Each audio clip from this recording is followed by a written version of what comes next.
คุณเคยจินตนาการไหมครับว่าถ้าวันหนึ่งคุณเดินเข้าไปในป่าที่สวยงามแค่ก้าวเดียวที่คุณเดินออกนอกเส้นทางอาจทำให้คุณไม่ได้กลับออกมาอีกเลยเรื่องนี้เกิดขึ้นจริงในปี 2015 ท่ามกลางป่าลึกที่เงียบสงบในรัฐเมนเจ้าหน้าที่ป่าไม้กลุ่มหนึ่งกำลังเดินสำรวจพื้นที่ทันใดนั้นพวกเขาก็สะดุดตากับบางอย่างมันคือเต็นท์สีฟ้าเก่าๆหลังหนึ่งสภาพของมันพังยับเยินและมีต้นไม้ล้มทับบรรยากาศรอบๆเงียบจนน่าขนลุกเจ้าหน้าที่ค่อยๆเดินเข้าไปใกล้เต็นท์มือของเขาเอื้อมไปรูดซิปครืดและสิ่งที่อยู่ข้างในก็ทำให้เขาต้องตกใจสุดขีดเพราะมันคือโครงกระดูกของผู้หญิงคนหนึ่งนอนอยู่ในถุงนอนเหมือนคนกำลังหลับข้างๆเธอมีโทรศัพท์มือถือและสมุดบันทึกหนึ่งเล่มวันนี้ผมจะเล่าเรื่องจริงที่น่าเศร้าและลึกลับนี้ให้ฟังครับย้อนกลับไป2 ปีก่อนหน้านั้นในปี 2013 ผู้หญิงคนนี้ชื่อว่าเจอรี่อายุ 66 ปีเจอรี่เป็นพยาบาลที่เกษียณแล้วเธอเป็นผู้หญิงที่ยิ้มแย้มและรักการผจญภัยความฝันสูงสุดของเธอคือการเดินป่าระยะไกลเธอเลือกเส้นทางที่มีชื่อเสียงที่สุดในอเมริกานั่นคือเส้นทาง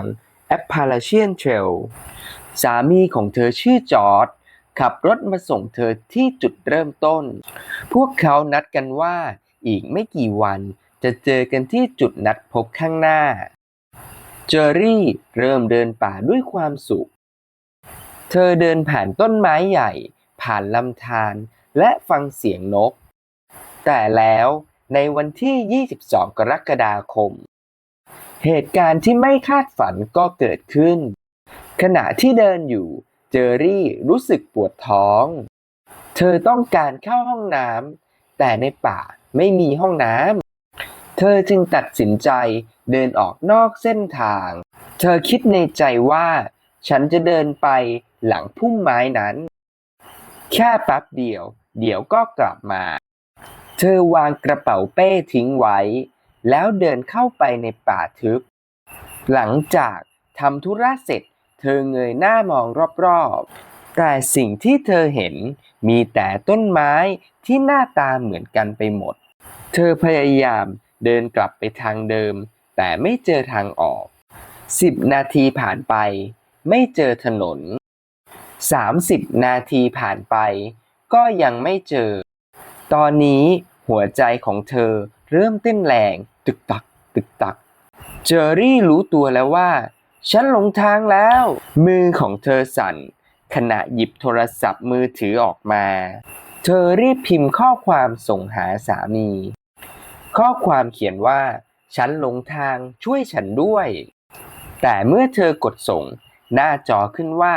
ส่งไม่สำเร็จเพราะในป่าลึกไม่มีสัญญาณเธอพยายามเดินขึ้นไปบนที่สูงเพื่อหาสัญญาณแต่ยิ่งเดินก็ยิ่งหลงลึกเข้าไปในป่า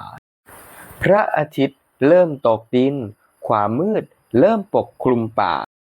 อากาศเริ่มหนาวเย็นลงเรื่อยๆเจอรี่ต้องนอนขดตัวอยู่บนพื้นดินที่เย็นเฉียบวันต่อมาเธอได้ยินเสียงบางอย่างพึบพึบพึบมันคือเสียงเฮลิคอปเตอร์เจอรี่เงยหน้ามองท้องฟ้าด้วยความหวังเฮ้ยฉันอยู่นี่ช่วยด้วยเธอตะโกนสุดเสียงแต่ต้นไม้ในป่ามันหนาแน่นเกินไปคนบนเฮลิคอปเตอร์มองไม่เห็นเธอข้างล่างเสียงเครื่องบินค่อยๆเบาลงและหายไปในที่สุดนั่นคือวินาทีที่ความหวังของเธอเริ่มพังทลายเชอรี่ยังคงพยายามมีชีวิตรอดต่อไป1 วัน5 วัน10 วันอาหารที่เธอมีเริ่มหมดลง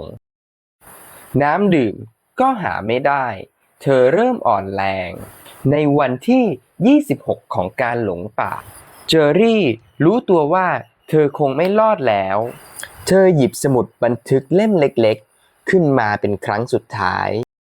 เธอเขียนจดหมายสั่งเสียถึงคนที่เธอรัก ข้อความในนั้นเขียนว่าถึงสามีและลูกสาวของฉัน เมื่อพวกคุณเจอร่างของฉันได้โปรดช่วยดูแลกันและกัน อย่ารู้สึกผิดกับเรื่องที่เกิดขึ้น ไม่ว่าเวลาจะผ่านไปนานแค่ไหน ฉันยังรักพวกคุณเสมอ เจอรี่วางปากกาลงและหลับตาลงช้าๆ เธอจากไปอย่างสงบในป่าแห่งนั้น เรื่องที่น่าเศร้าที่สุดคือ จุดที่เธอเสียชีวิตอยู่ห่างจากถนนใหญ่ เพียงแค่